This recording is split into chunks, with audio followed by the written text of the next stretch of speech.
Welcome to Mr. C's Story Time. Today we're going to be reading Junie B. Jones Has a Monster Under Her Bed. This will be broken up over a couple of sections. So after listening to this first section, be sure to find the next couple chapters on the Mr. C's Storytime YouTube page. Here we go. Chapter 1, The Cheese Man. My name is Junie B. Jones. The B stands for Beatrice, except I don't like Beatrice. I just like B, and that's all. I'm in the grade of afternoon kindergarten. Today, we have school pictures taken at that place. School pictures is when you wear your bestest dress and you go to the cafeteria and a cheese man is there. He makes you say, cheese! Only, I don't know actually why.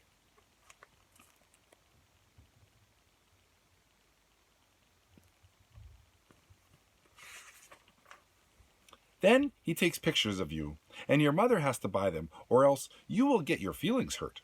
School pictures is a racket, I think.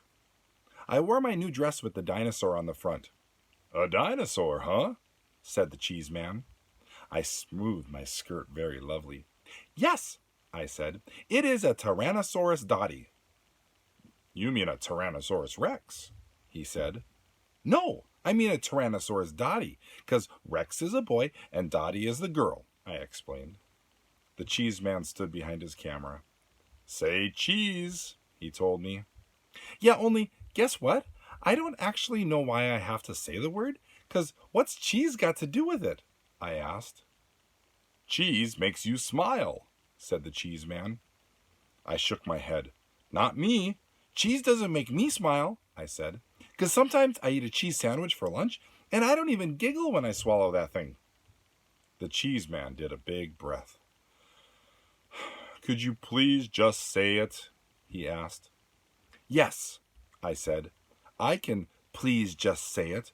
Only don't forget to tell me when you're ready, 'cause one time my grandpa Frank Miller was taking my picture, and he didn't tell me when he was ready, and then one of my eyes turned out open, and the other one turned out closed. I made the face to show him. See? See my eyes? See how one of them is open and the other one is... All of a sudden, the cheese man took my picture. My mouth came wide open at him. Hey! How come you did that? How come you took my picture? 'Cause I wasn't even ready yet. The cheese man kept on clicking his camera. Pretty soon, he looked at the next person in line. Next, he said. I stamped my foot. Yeah, only I wasn't ready, I tell you, and so I need another turn, I said. Just then, my teacher came over, and she pulled me away from there. She sat me next to her on a bench. Her name is Mrs. She has another name, too, but I just like Mrs., and that's all. Mrs. said, settle down, to me. Then me and her watched the rest of the children get their pictures taken. My bestest friend named Lucille went next. She had a blue satin ribbon in her hair. My Nana says this ribbon brings out the blue in my eyes, she told the cheese man. She opened them real wide. See them? See their color? They are robin's egg blue, just like a hint of lavender. The cheese man sucked in his cheeks. He was getting frustration in him, I think. Could you please just say cheese? He grouched. Lucille smiled real big with all of her teeth. Cheese, she sang very loud. Cheese, cheese, cheesy cheese, cheese. Then she kept on singing cheese till the cheese man said, knock it off. After she was done, Lucille skipped over to me and Mrs. Did you see me? She asked. Did you see how good I said cheese? That's because I'm going to be a model when I grow up, so I already know how. She fluffed her fluffy hair. The camera is my friend, she said. Mrs. rolled her eyes way up to the ceiling. I looked up there too, but I didn't see anything. After that, it was time for class picture. The class picture is when all of room 9 lines up in 2 rows. The big kids stand in the back, and the little shorty kids stand in the front. I am a shorty kid, only that is nothing to be ashamed of. I stood next to Polly Allen Puffer. He looked very admiring at my dinosaur dress. "Dinosaurs bite people's heads off," he said. I did a frown. "Yeah, only they don't even scare me because there's no such things as dinosaurs anymore," I told him. "So, there's still such things as monsters that can bite your head off," said Polly Allen Puffer. "A monster lives right under your bed, I bet. My big brother says that everybody has a monster under their bed." He poked his finger at me. "Even you, Junie B. Jones," he said. I got shivers on my arms. "No, I do not either, Polly Allen Puffer," I said. "Yes, you do too," he said back. "My brother is in 7th grade, and he says the monster waits till you're asleep. Then he crawls up next to you, and he lies down on your pillow, and he practices fitting your head in his mouth." I covered up my ears, but Polly Allen Puffer talked louder. "I can even prove it," he said. "Didn't you ever wake up with a drool spot on your pillow?" I thought very hard. "Yeah, so?"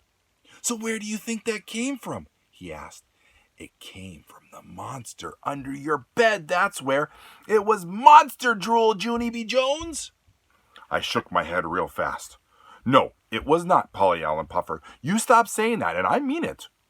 He raised up his eyebrows. "Well, where did it come from then? You don't drool on your pillow, do you? You're not a baby, are you?" he said. "No, don't call me that. I am not a baby," I yelled.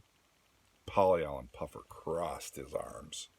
"So where did the drool come from then?" he asked again.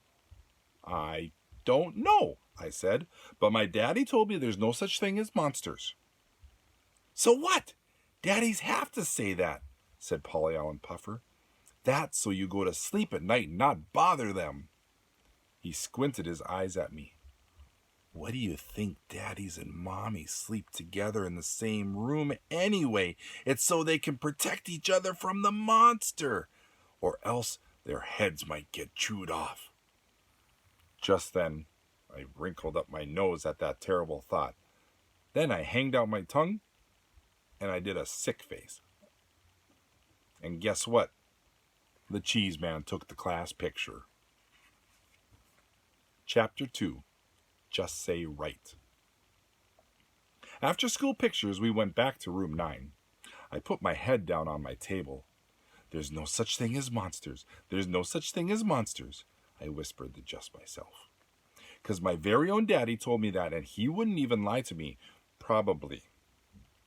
Mrs. said for me to sit up in my chair. She passed out work for us to do. It was called printing our letters, only I didn't actually feel like doing that. I tapped on my bestest friend named Lucille. "Guess what, Lucille? There's no such thing as monsters. There's really not. And so a monster doesn't even live under my bed probably, right, Lucille? Right? Right?" "Shh! I'm doing my letters," she said. "Yes, Lucille, I know you are doing your letters, only I just wanted to tell you about the monster, because he's not even real, right?" Lucille didn't say right. "How come you're not saying right, Lucille? Just say right, okay? Just say monsters aren't real, and I won't even bother you anymore." All of a sudden, Lucille did a mad breath. "Now look what you made me do, Junie B. You made me ruin my big G. I told you not to bother me." She quick grabbed her paper and running to Mrs. to fix it. I tapped my fingers on the table. Then I turned around and looked behind me. I smiled at a boy named Crybaby William. "Guess what, William? There's no such thing as monsters, and so a monster doesn't even live under my bed probably, right, William? Right? Right?" William moved his seat away from me. I followed him in my chair. "I'm right, don't you think, William? A monster doesn't really live under my bed, does he? Plus, also, He doesn't put my head in his mouth. William slided his chair away some more. I scooted after him. Just say right, okay, William? Just say there's no monster under my bed, and I will be on my way. William picked up his chair and he carried it all the way to the middle of the floor.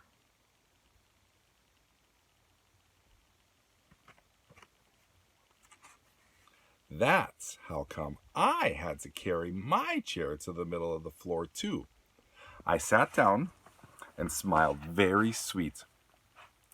Right, William? I'm right, aren't I? I said. Only too bad for me, 'cause just then I felt hands on my shoulders. I looked up. It was Mrs. I did a gulp. Hello, how are you today? I said, kind of nervous. Mrs. zoomed my chair back to the table. It was not fun. I quick picked up my pencil. Guess what?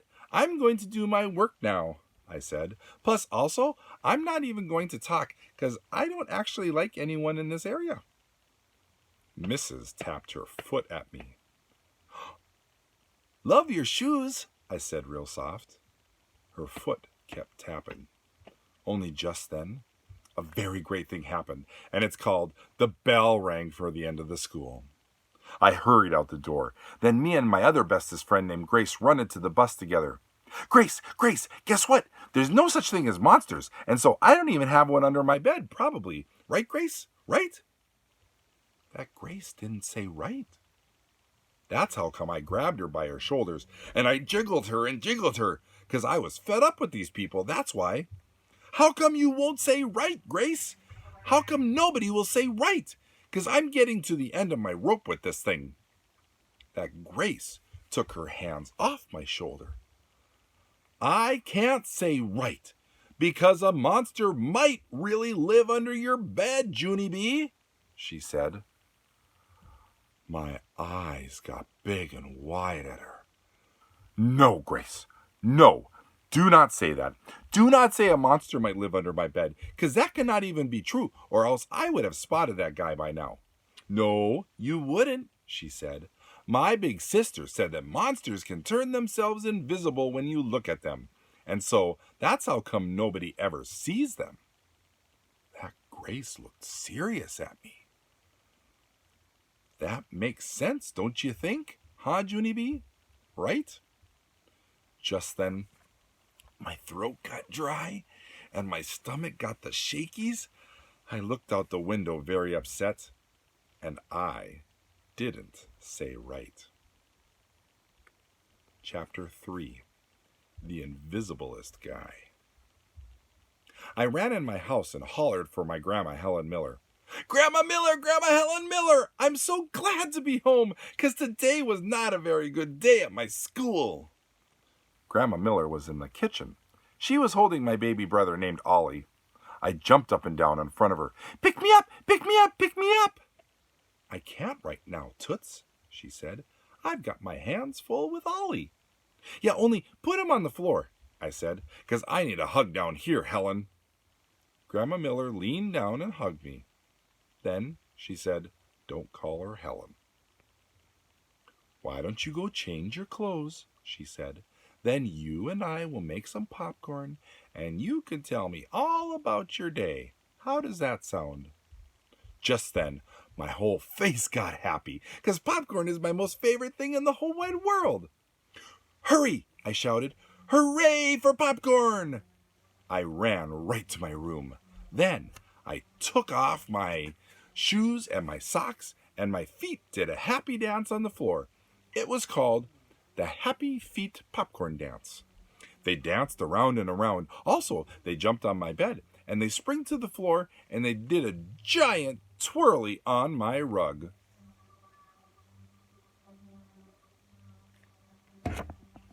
I clapped my hands real joyful. Grandma! Yay, Grandma! Guess what? I'm having a good time in here, and so I am not even thinking about the monster under my bed. Just then, I did a gulp, 'cause I shouldn't have said that, I think. I looked at my bed kind of nervous. What if the monster was under there right this very minute? And what if he was looking at my piggy toes? And what if he wanted to eat them? Oh no, I said. Oh no, because my piggy toes look just like little wiener sausages, I think. I freezed right where I was standing. Grandma Miller, come quick, I need you, I shouted. Grandma Miller flied to my room, and then she picked me up and she hugged me real tight. What on earth is the trouble? She asked. She sat down with me on my bed.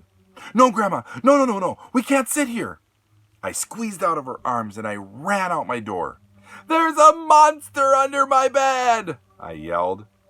I jumped up and down. Run, Helen! Run like the wind!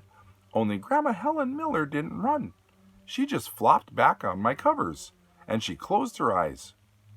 No, Junie B, please. We're not going to go through this monster business again, are we? We've talked about monsters before, remember? We decided that there are no such thing as monsters. Yes, but I have new information, I said, because the monster under my bed turns himself invisible whenever we look at him. Plus, at night, after my eyes are closed, he climbs next to me and he puts my head in his mouth. Grandma Miller did a big breath. Then she went to the kitchen and she brought back my daddy's flashlight. She shined it under the bed. No monster, Junie B. None. I don't see one single monster under this bed, she said. See, I said, that proves it, Grandma. He turned himself invisible. Grandma Miller shook her head. No, Junie B, the monster did not turn himself invisible. The monster is simply not there. He does not exist. Period. Yes, he does, Grandma. He does too exist, because Polly Allen Puffer's big brother even said so. Plus, also, I've seen the drool. Grandma Miller said to calm down my voice. She got me a drink of water. Why don't we forget about this monster for now and we'll go make popcorn? You can talk to your mother about this when she gets home. I bet Mother will know exactly what to do. I thought. What? Grandma? What will she do? I asked. Then all of a sudden, a light bulb went on in my head. Hey, I know what she'll do. Mother will get that broom and bash the monster's head in, because I saw her do that to a roach before, and she is excellent at it. Grandma Miller closed her eyes again. She said I'm a strange one. For Chapter 4 and more of Junie B. Jones and the Monster Under the Bed, please click on the next video.